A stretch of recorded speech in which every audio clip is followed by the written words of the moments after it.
Hello guys, आप लोग के मैसेज और रिक्वेस्ट करने पर हम आपके लिए मैकेनिक्स का लाए हैं। यह जो है आपको परीक्षा के दृष्टि से बहुत इम्पॉर्टेंट है।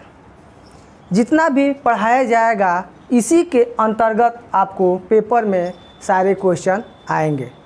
जो भी पढ़ाएंगे हम चैप्टर वाइज आपको जो सिलेबस है उसके अनुसार ही पढ़ाया जाएगा। चलिए हम चलते हैं। सबसे पहले है हमारी यांत्रिकी, मैकेनिक्स।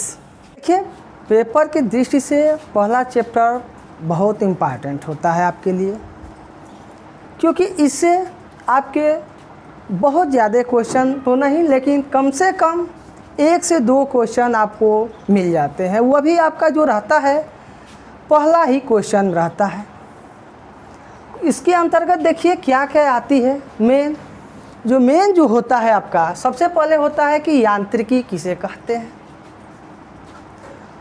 इसका उपयोग क्या होता है, और दूसरा जो आपका क्वेश्चन बनता है वह बनता है आपका तनाव बल क्या होता है, संपीड़न बल क्या होता है।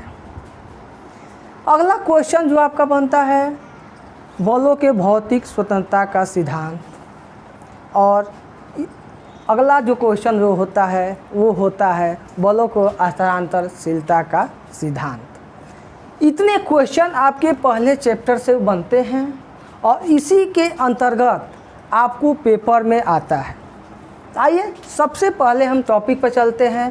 पहला है आपका बाबू क्या, यांत्रिकी। यांत्रिकी होती क्या है, कहते क्या है। यांत्रिकी विज्ञान की वह शाखा जिसके अंतर्गत बलों के व्यवहार तथा वस्तु पर उनके प्रभाव का अध्ययन किया जाता है। देखिए हमने क्या बताया, हमने बताया यांत्रिकी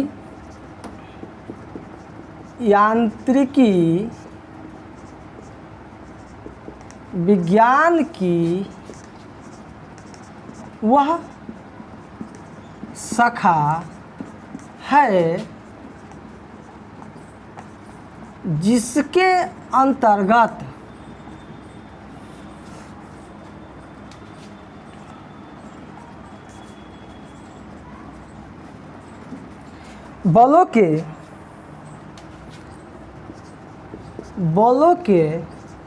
तथा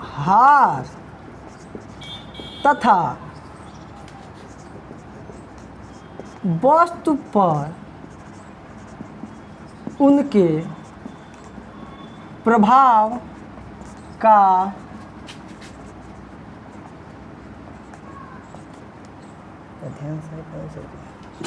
अध्ययन किया जाता है। देखिए इसके अंतर्गत 2 चीज़ है। पहला क्या है वो, पहला है आपका बलों का व्यवहार। इसका मतलब है क्या। देखिए जैसे पिंड होता है, पिंड पर हम बल कई प्रकार से लगा सकते हैं।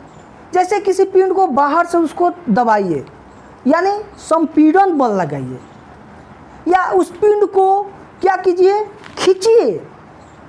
2 लोग देखते हैं, जैसे रस्सी होती है, रस्सी को 2 लोग खींचते हैं, यानी किसमें, तनाव। उसका मतलब हो गया क्या वो कि बलों का यही आपका क्या हो गया, व्यवहार, यानी कैसा व्यवहार होता है। अब चलता है बाबू क्या, उनके प्रभाव। यदि जब हम तनाव बल लगाते हैं तो पिंड पर कैसा प्रभाव पड़ता है, तब देखे होंगे।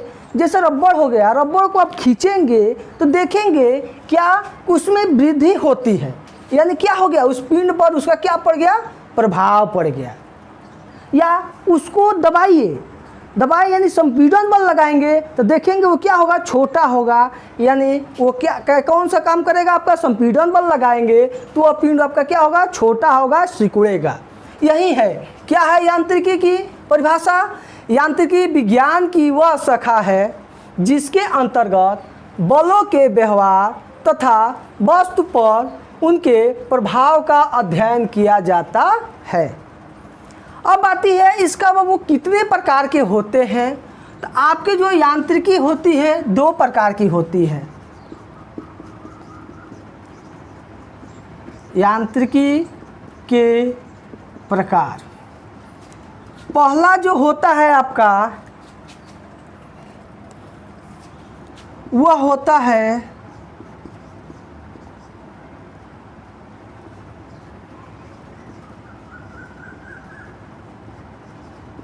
स्थितिज विज्ञान और दूसरा जो होता है वो होता है गतिज विज्ञान। इसके कितने पार्ट होते हैं? इसके मुख्य रूप से दो पार्ट होते हैं। कौन कौन से? तो वो पहला जो होता है वह स्थिति विज्ञान होता है और दूसरा जो होता है वह कौन सा होता है? गतिज विज्ञान होता है। अब स्थितिज विज्ञान की बात क्या होती है? स्थिति विज्ञान किसे कहते हैं? देखिए इसके नाम से ही पता है क्या स्थिति यानी कि पिंड किस अवस्था में हो? स्थिर अवस्था में होना चाहिए। और दूसरा है गति विज्ञान यानी यह किस अवस्था में होना चाहिए? गति की अवस्था में होनी चाहिए। आइए चलते हैं तो स्थिति विज्ञान किसे कहते हैं, तो ध्यान से सुनिए। देखिए क्या है, अब वो ये विज्ञान की शाखा नहीं है, यांत्रिकी की शाखा। यांत्रिकी की वह शाखा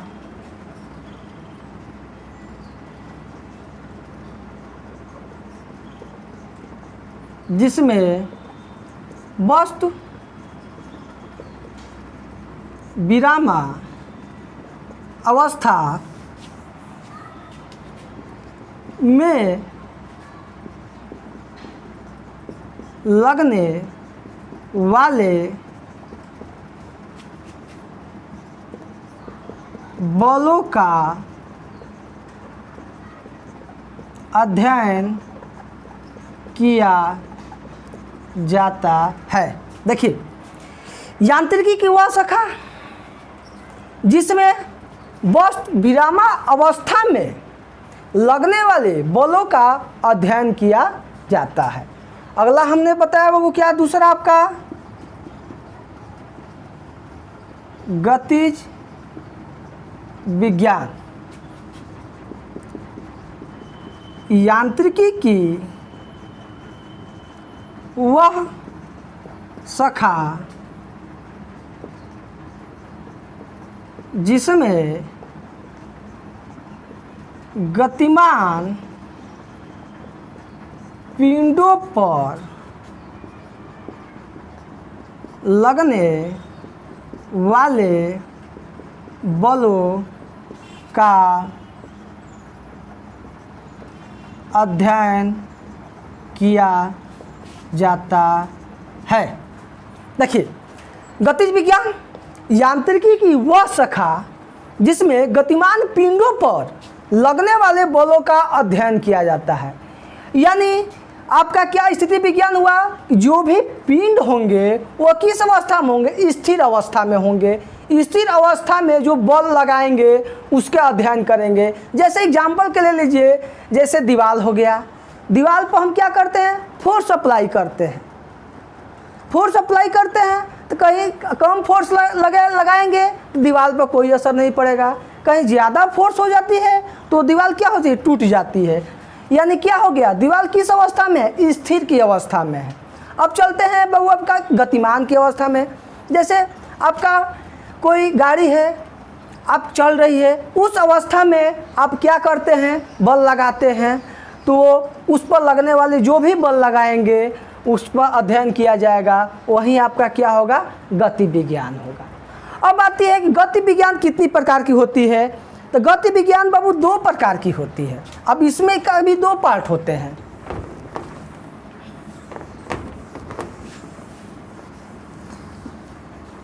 देखिए गति विज्ञान के चलते हैं।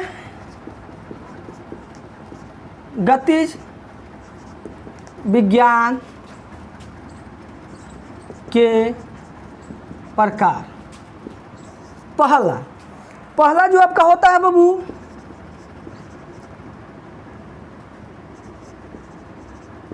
शुद्ध गतिज विज्ञान, और दूसरा होता है बाबू बल गतिकी विज्ञान, बल गति विज्ञान। देखिए नाम से ही पता है इसका क्या, वो शुद्ध गति विज्ञान, यानी केवल इसमें क्या किसका जिक्र होना चाहिए, केवल गति का जिक्र होना चाहिए। और इसका नाम है बाबू बल, यानी गति के साथ साथ उसके द्रव्यमान और लगने वाले बलों का भी अध्ययन होना चाहिए। आइए चलते हैं, देखते हैं वो शुद्ध गति विज्ञान क्या है। देखिए इसका होगा गति विज्ञान की वह शाखा जिसके अंतर्गत पिंडों के केवल गति का अध्ययन किया जाता है। यानी इसमें केवल आपको क्या होगा, जो पिंड की गति होगी उसी को हम विश्लेषण करेंगे, उसी के बारे में हम केवल अध्ययन करेंगे। दूसरा आपका आता है बाबू आपका बल गति विज्ञान। यह देखिए क्या होती है, गति विज्ञान की वह शाखा, गति विज्ञान की वह शाखा जिसके अंतर्गत गति के साथ साथ पिंड पर लगने वाले बल तथा संहत। देखिएगा वो एक शब्द आपका आएगा संहत। संहत किसे कहते हैं, द्रव्यमान को कहते हैं, द्रव्यमान। हमने क्या बताया, गति विज्ञान की वह शाखा जिसके अंतर्गत गति के साथ साथ पिंडों पर लगने वाले बल तथा संहत यानी द्रव्यमान का भी अध्ययन किया जाता है। चलिए आपने देख लिया क्या, वो हमने पढ़ाया क्या, बताया कि यांत्रिकी किसे कहते हैं, उसके बाद बताया कि उसके प्रकार कितने होते हैं, उसके बाद बताया कि गति विज्ञान के कितने प्रकार होते हैं। अब जो पेपर में आता है आपका अगला क्वेश्चन देखिए क्या आता है,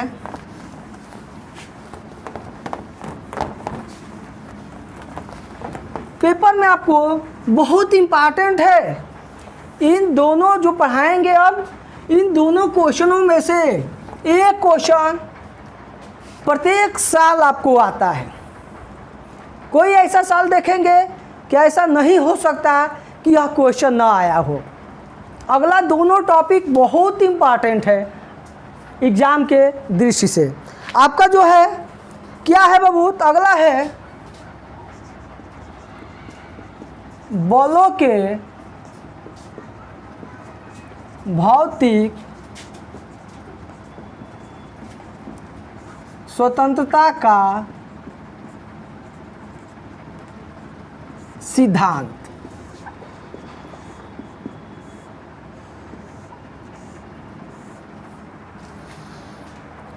क्या है वो, बहुत इंपॉर्टेंट है। अगला एक ये टॉपिक है, एक और टॉपिक है। कोई ऐसा साल नहीं है कि जो आपको 5 नंबर ना दे, हर साल आपको यह क्वेश्चन आते हैं। देखिए बलों के भौतिक स्वतंत्रता सिद्धांत होता क्या है, देखिए नाम में से पता है क्या वो भौतिक स्वतंत्रता, यानी कि वो स्वतंत्र रूप से होनी चाहिए। देखिए क्या होता है, अगर कोई पिंड होगा, मान लेते हैं कोई पिंड है, पिंड पर कोई बल कार्य कर रहे हैं, पिंड पर बाबू कई बल कार्य कर रहे हैं, ये मान लिया कई बल है। देखिए, जब किसी पिंड पर कई बल कार्य कर रहे हैं तो प्रत्येक बल स्वतंत्र रूप से अपना प्रभाव इस प्रकार डालता है कि अन्य बल कार्य न कर रहे हो, अर्थात इनका प्रभाव शून्य हो।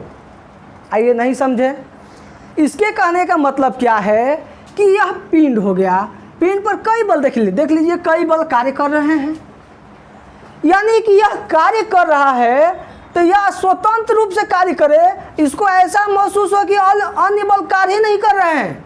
जितने भी बल है, अगर इस बल को ले लेते हैं तो यह बल महसूस करेगा क्या कि हम ही कार्य कर रहे हैं और बल कार्य नहीं कर रहे हैं।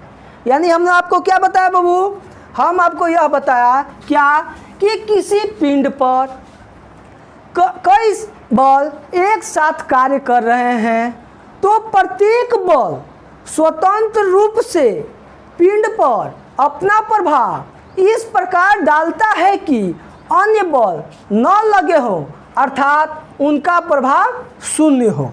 आइए इसको हम लेते हैं, क्या वो बलों के भौतिक स्वतंत्रता हमने बताया, क्या बताया, किसी पिंड पर कई बल एक साथ कार्य कर रहे हो तो प्रत्येक बल स्वतंत्र रूप से पिंड पर अपना प्रभाव इस प्रकार डालता है कि अन्य बल कार्य न कर रहे हो, अर्थात अन्य बल का प्रभाव शून्य होता है। जैसे यह पिंड हो गया, पिंड पर हमने क्या कर दिया बाबू, कई बल एक साथ लगा दिए। मान लेते हैं बल आपका P हो गया, यह आपका Q हो गया, R S T U V, ये आपके कई बल हो गए। यानी कि P अपना प्रभाव डाल रहा है, तो यानी Q R S T का सबका प्रभाव क्या होता है, शून्य होता है। जब Q कार्य करता है तो अन्य बलों का प्रभाव क्या होता है, शून्य होता है। अब चलते हैं अगला टॉपिक बाबू, जो आपके बहुत इम्पॉर्टेंट है। यह इन दोनों में से हर साल आपको क्वेश्चन आते हैं। वो आपका है बलों का स्थानांतरशीलता सिद्धांत। बलों का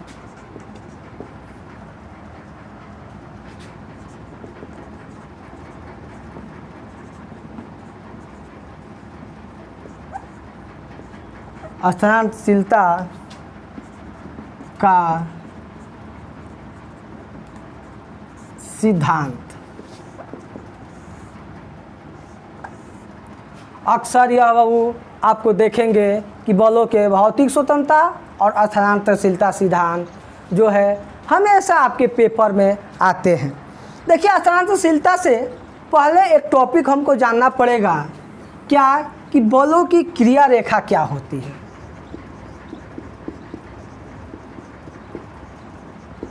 बलों की क्रिया रेखा, क्योंकि इसमें यह एक वर्ड आएगा। देखिए, बलों की क्रिया क्या होती है। जब किसी पिंड पर कोई बल कार्य कर रहा है, मान लेते हैं कोई पिंड है, उस पिंड पर यह बल कार्य कर रहा है। इस बल को आगे और पीछे की तरह बढ़ाने पर जो रेखा प्राप्त होती है उसे ही हम बलों की क्रिया रेखा कहते हैं। फिर सुन लीजिए हमने क्या बताया, बलों की क्रिया रेखा क्या होती है। क्या वो जब किसी पिंड पर कोई बल कार्य कर रहा है, मान लेते हैं हम P बल कार्य कर रहा है, इस बल को आगे और पीछे बढ़ाने से जो रेखा प्राप्त होती है उसे ही हम बलों की क्रिया रेखा कहते हैं। आइए अब चलते हैं इस पर, किस पर, तो बलों के स्थानांतरशीलता सिद्धांत पर। ध्यान से सुनिएगा, यह बहुत टेढ़ा है, थोड़ा सा इसकी परिभाषा टेढ़ा है लेकिन बहुत इजी है। देखिए क्या होती है,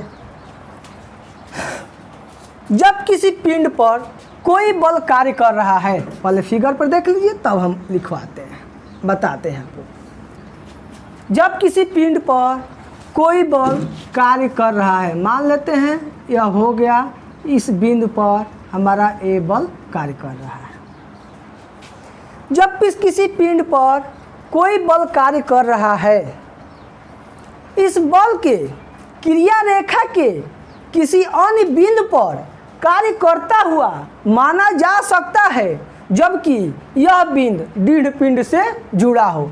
यानी इसके कहने का मतलब है, वो मान लेते हैं बल भी है, इसको आगे बढ़ा दीजिए, इसको पीछे बढ़ा दीजिए, ये क्या प्राप्त होगी, हमारी क्रिया रेखा हो गई। इसी क्रिया रेखा पर कहीं किसी जगह पर मान लेते हैं बिंदु बी हो गया या सी हो गया, कहीं भी यह कार्य करता हुआ माना जा सकता है, जबकि यह बिंदु दृढ़ पिंड से जुड़ा होना चाहिए। आइए देखते हैं कैसे, वो ध्यान दीजिए हमने क्या बताया। जब किसी पिंड पर कोई बल कार्य कर रहा है तो इस बल की क्रिया रेखा पर किसी बिंदु पर कार्य करता हुआ माना जा सकता है, कब, जबकि बिंदु दृढ़ पिंड से जुड़ा हो। मैंने क्या बताया बाबू, जब किसी पिंड पर कोई बल कार्य कर रहा है तो इस बल की क्रिया रेखा पर किसी बिंदु पर कार्य करता हुआ माना जा सकता है, जबकि बिंदु दृढ़ पिंड से जुड़ा हो। यानी आपका यह क्या हो गया, पिंड हो गया। यहाँ पर कोई बल मेरा एक कार्य कर रहा है, इसको आगे बढ़ा दीजिए, इसको पीछे बढ़ा दीजिए, क्रिया रेखा हो गई। इसी के किसी भी बिंदु पर क्या करेंगे, आप कार्य करता हुआ मान सकते हैं। यानी यह ए जो बल है, जो बल ए पर पी है, यह बी पर भी कार्य करता हुआ माना जा सकता है, सी पर भी माना जा सकता है, डी पर भी माना जा सकता है, ई पर भी माना जा सकता है। इस तरह से बाबू आपको एग्जाम की दृष्टि से जो आपका परिचय वाले चैप्टर से आते हैं क्वेश्चन, वह समाप्त हुए। अगले कल फिर हम जब आएंगे तो आपको चैप्टर पहला बलों के विश्लेषण, चैप्टर से कौन कौन इम्पॉर्टेंट क्वेश्चन है, कौन कौन पेपर में आते हैं, वो आपको हम बताएंगे। अगर हमारा वीडियो अच्छा लगा हो तो शेयर कीजिएगा और चैनल को सब्सक्राइब कर दीजिएगा। और फिर जो है कल हम अगले चैप्टर में आपको मिलेंगे।